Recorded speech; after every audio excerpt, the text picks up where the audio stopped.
Mémoire, faculté de se souvenir, dit le grand Larousse encyclopédique qui ajoute « La mémoire est un fait psychique complexe ». Il y a de nombreux exemples de mémoire particulière attachée à un sens précis, et en voici 3 exemples. D'abord, un garçon de 20 ans qui prépare agro et qui est énologue. Comment peut-il associer les 2 mémoires, des mathématiques et du vin? La façon de le retenir est la même, en ce sens que pour retenir une formule mathématique, il faut retenir le contexte de cette formule, c'est-à-dire la manière dont le professeur l'a expliqué ou l'endroit où je l'ai inscrite sur cette page. De même, pour un vin, il faut, pour que je le retienne, que j'ai mangé certaines choses qui se mariaient bien avec ce vin ou que je l'ai bu avec des camarades. C'est un parallèle du même ordre du point de vue du contexte. En conséquence, tu éduques ta mémoire aussi bien du point de vue des études mathématiques que du point de vue de l'énologie de la même façon. Oui, exactement, c'est uniquement l'organe des sens qui change, en ce sens que pour les mathématiques, c'est la vue ou l'ouïe, et pour le vin, c'est le goût ou l'odorat. Et maintenant, un parfumeur, un nez. Qu'est-ce que la mémoire olfactive?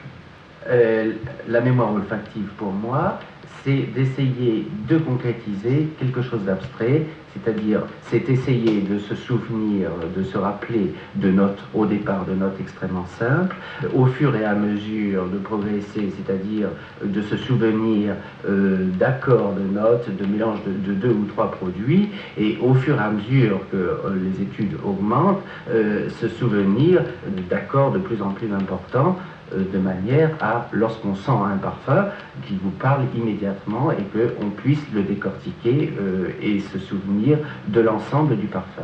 Madame Martine Sarcey, vous êtes comédienne et vous répétez actuellement une pièce que vous avez jouée il y a déjà 6 ans, et dans le même rôle.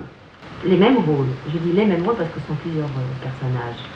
Dans notre métier, quand on apprend un rôle, vite, en plus ce rôle-là, je l'avais appris rapidement, en 10 jours, dès qu'on a fini de le jouer, on l'oublie parce qu'on a l'impression qu'il faut faire de la place pour la prochaine pièce. J'ai moi l'impression que la mémoire est une boîte, mais une boîte tout à fait mal rangée, avec des choses dessus, des choses dessous, parce que comme les décalcomanies, vous savez, il faut appuyer beaucoup, on voit un peu le dessin que ça va être, et puis tout d'un coup le dessin ressurgit. Et la mémoire, en fait, c'est le problème des comédiens, je crois, numéro 1. Et quand on dit qu'on a le trac, c'est surtout le trac de la mémoire, le trou de mémoire. À 20 ans, quand on débute, la mémoire n'est pas un vrai problème parce qu'on a quitté ses études et que ça continue. Enfin, c'est le même, c'est un petit peu ennuyeux, fastidieux, comme d'apprendre une leçon de géographie ou de sciences naturelles ou d'autres choses. Alors bon, on apprend et on ne s'oppose pas de questions graves. Et puis vient la conscience de ce que c'est que la mémoire. Et on a peur que la mémoire ne soit pas fidèle. Monsieur Dermite, vous venez d'entendre quelques petits exemples de mémoire particulière. Est-ce que pour vous, c'est vraiment de la mémoire? Et quelle est votre définition de la mémoire? Oh, vous savez, en cette matière, la définition la plus générale est certainement la meilleure. La mémoire, c'est la possibilité de conservation des informations antérieurement acquises et la possibilité de leur utilisation.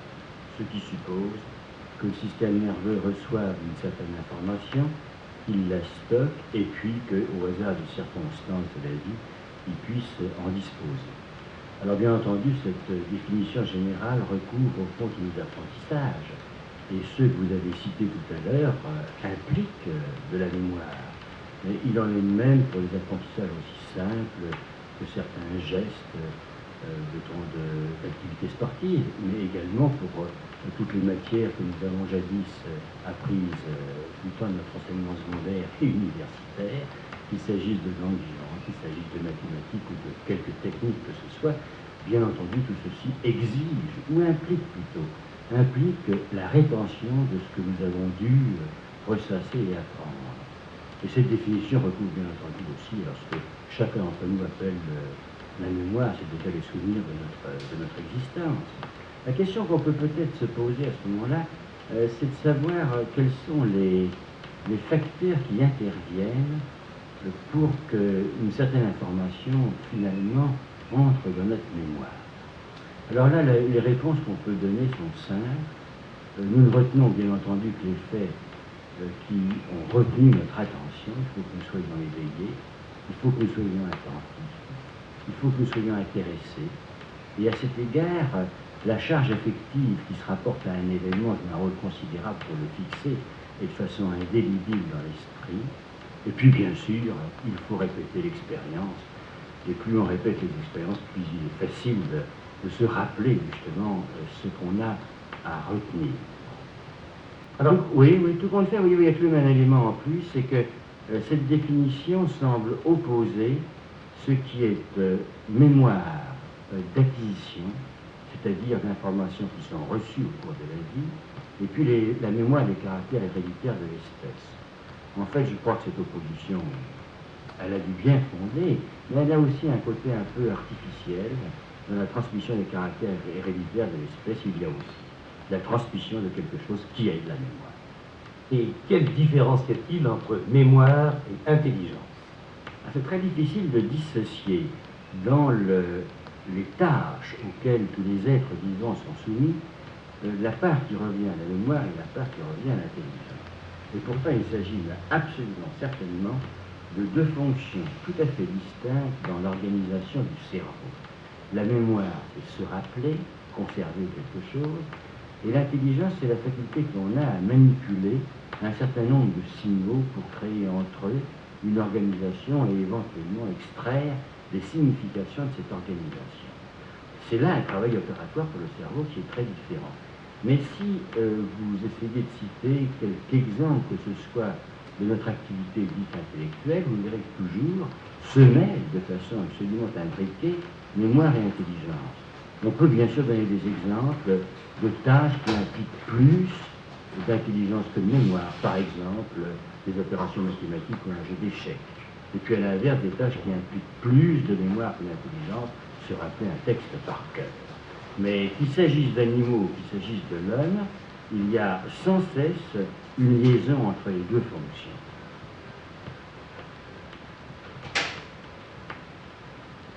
Monsieur Jean-Louis Signoret, vous êtes chef de clinique à la Salpêtrière. Comment appréciez-vous les différents troubles de la mémoire? Cette appréciation repose essentiellement sur l'interrogatoire qui cherchera à préciser le capital des acquisitions faites par le sujet. Mais ce capital d'acquisition doit être divisé très schématiquement en deux grandes parties.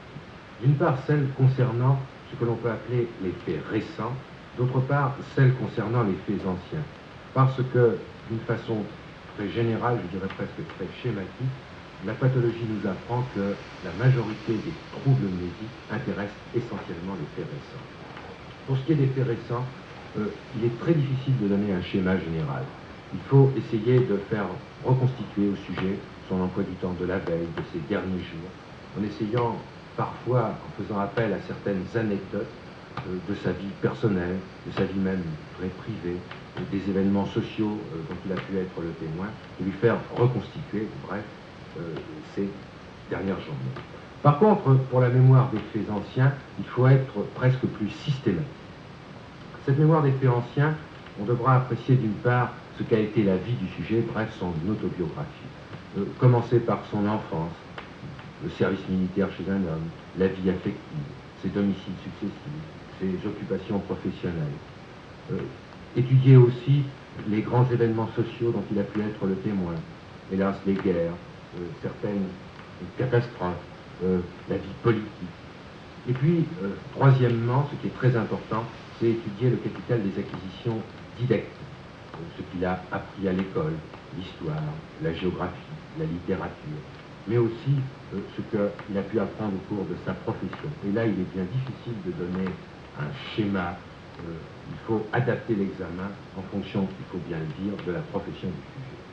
Mais en dehors de cet interrogatoire, on pourra utiliser un certain nombre de petites épreuves cliniques simples, montrer au sujet, par exemple, un certain nombre d'objets, les cacher, puis ensuite demander au bout d'1 ou 2 minutes quels sont les objets qui lui ont été montrés, où ont-ils été cachés. Il y a une certaine ingéniosité nécessaire de la part du clinicien pour mettre en évidence ces troubles de mnésie. Et alors, y a-t-il, en dehors de ces épreuves, de bons tests de la mémoire?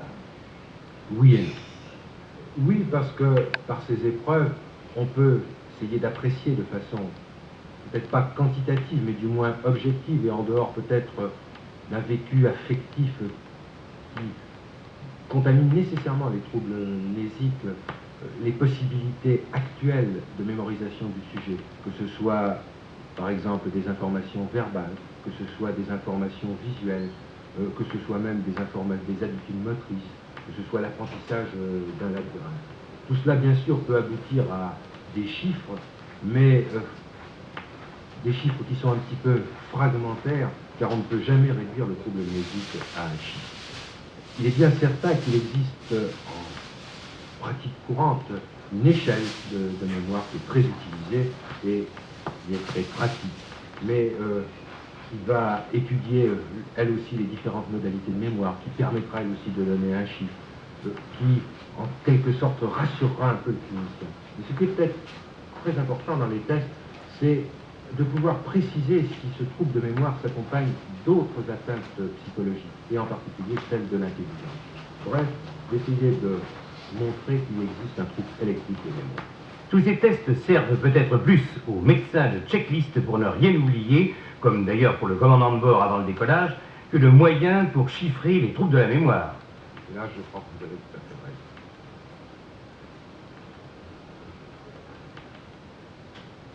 Monsieur Vermite, quelles sont les différentes maladies de la mémoire?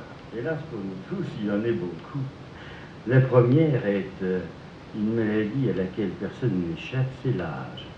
Dans la mesure où l'âge peut-être, ou le vieillissement peut être considéré comme une maladie. Vous savez, la citation qui est devenue un adage. Chacun se plaint de sa mémoire et personne de son jugement. Cette boutade a du vrai. Et à partir de l'âge de 30-35 ans, hélas, la mémoire commence à baisser singulièrement, même si nous nous vengeons grâce à un jugement d'une portée un peu plus élevée que celle de l'adolescent.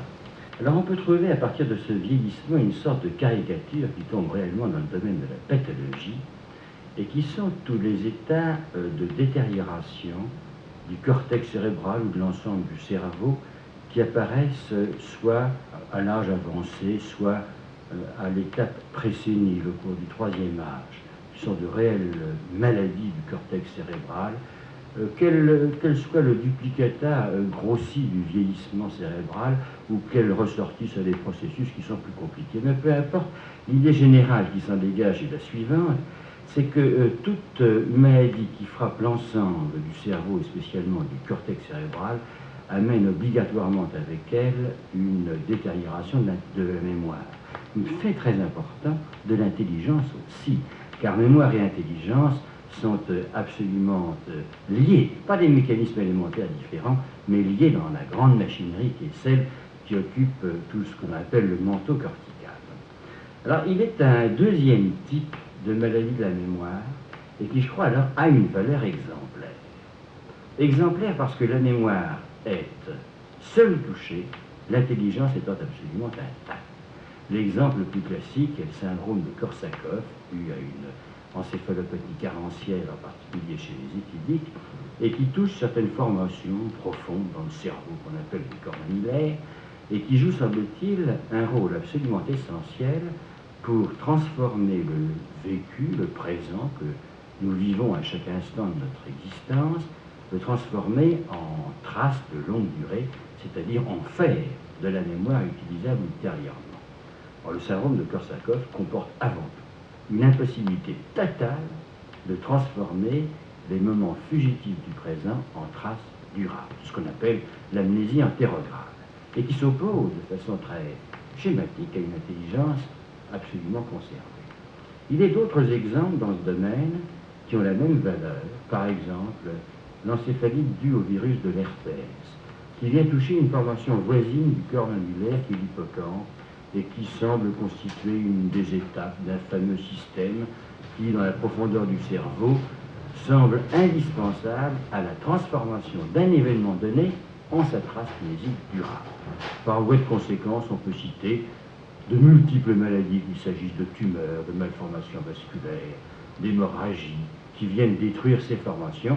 Lorsque ces formations sont détruites, il en résulte ce syndrome, qui est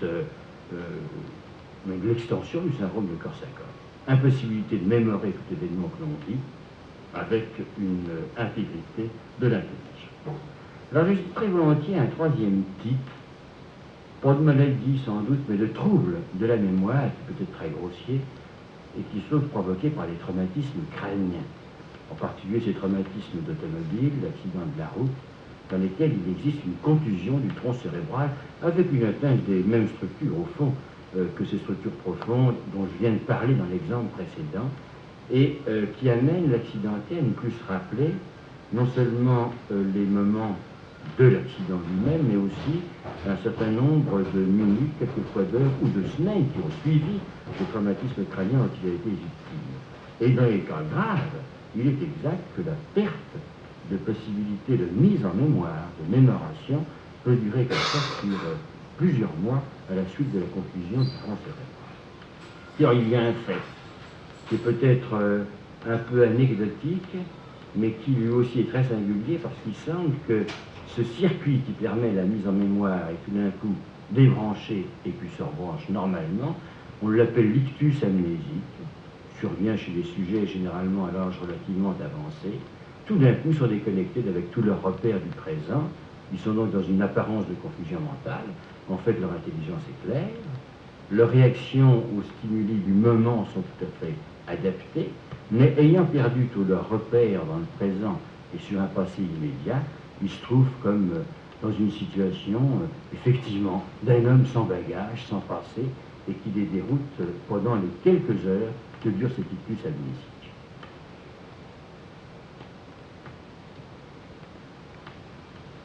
Monsieur l'ermite, y a-t-il des traitements qui peuvent redonner la mémoire? Il n'existe aucun traitement capable de redonner la mémoire à celui qui l'a perdue, hélas. Et ceci pour une raison simple, c'est que lorsqu'une cellule nerveuse est morte, elle est définitivement morte et par voie de conséquence tout le capital d'acquisition qu'elle possédait. Ce qui est vrai pour une cellule est aussi vrai pour 1 milliard de cellules. Y a-t-il une pilule à mémoire? Non, il n'y a pas de pilule à mémoire et je ne pense pas qu'il y en ait jamais. Pour comprendre la question, il faut vous donner l'image suivante. Lorsque nous recevons des informations, il y a un appareil dans le cerveau qui les code, ou plutôt qui code des protéines.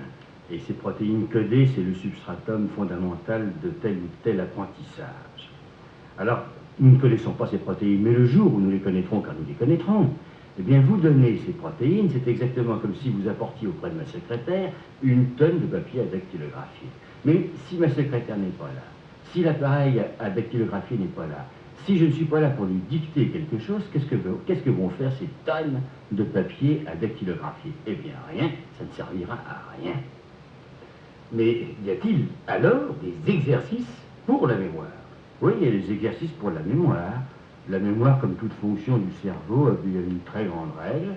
Dans la mesure où on la développe, on a des chances effectivement de la voir se perfectionner ou s'améliorer. Ce qui est vrai pour des apprentissages de sport, d'exercices professionnels, est aussi sans doute vrai pour la mémoire. Il suffit d'interroger les acteurs. Les acteurs ont acquis vraiment une facilité déroutante pour acquérir même à un âge avancé la rétention de textes, de pièces de théâtre. Mais si vous les interrogez sur ce qu'on peut appeler les retombées de ces exercices sur d'autres domaines de la mémoire, prenons-en un très commun, celui des noms propres, qui malheureusement faiblit très vite dans la vie, et bien tous vous diront qu'ils peuvent apprendre des textes. Mais pour ce qui est de la mémoire des noms, ils sont aussi fragiles que vous et moi. Peut-on traiter les causes qui entraînent les troubles de la mémoire? Mais si on ne peut pas les traiter maintenant, on pourrait les traiter un jour, c'est évident.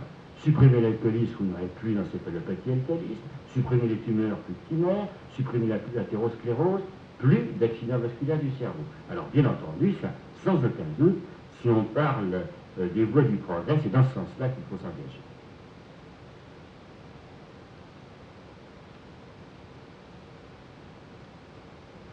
Hector de Nicker, vous êtes directeur médical des laboratoires Servier et le professeur L'Ermite vient d'évoquer les rapports qui peuvent exister entre troubles de la mémoire et troubles de la circulation cérébrale. Ces rapports vous paraissent-ils importants et ouvrent-ils des possibilités thérapeutiques? Ces rapports sont évidents. De nombreux travaux français et américains ont démontré la diminution progressive et régulière du débit cérébral dès la soixantaine. elle est naturellement accélérée en cas d'athérosclérose diffuse. D'autres travaux tout à fait superposables ont montré eux aussi, au même âge, l'augmentation des troubles de la mémoire. L'un va avec l'autre, c'est un fait de constatation courante en pratique quotidienne. Dans ce cas, le fait d'améliorer la circulation cérébrale permet-il d'améliorer les troubles de la mémoire? Oui, lorsque les troubles de la mémoire sont un des symptômes de l'insuffisance circulatoire cérébrale, ce qui est, je crois, le cas le plus fréquent. En étudiant Hydrosarpan 711, dont l'action circulatoire tissulaire cérébrale a été établie objectivement. Puisqu'Hydrosarpan 711 revascularise préférentiellement la substance grise, on a pu constater, surtout dans l'athérosclérose diffuse, une nette amélioration des troubles mnésiques. Un point important, comment avez-vous pu les mesurer? Oh, ce n'est pas nous qui l'avons fait, mais des spécialistes expérimentés dans les tests psychométriques qui ont étudié Hydrosarpan 711. La publication de Lefebvre, Croc et J.G. Bernard dans la semaine des hôpitaux et la communication de Croc au Congrès de psychiatrie et de neurologie de langue française en 1969 ont démontré de façon contrôlée, contre placebo, qu'Hydrosarpan 711, sur la base de 3 comprimés par jour pendant 3 mois, augmentait nettement le score de 2 tests de mémoire immédiate et de 2 tests de mémoire différée, alors que sous placebo, ces mêmes tests restaient inchangés ou s'aggravaient. Je crois que ces travaux réalisés avec Hydrosarpan 711 sont une preuve de plus des rapports qui existent entre troubles de la mémoire et insuffisance circulatoire cérébrale.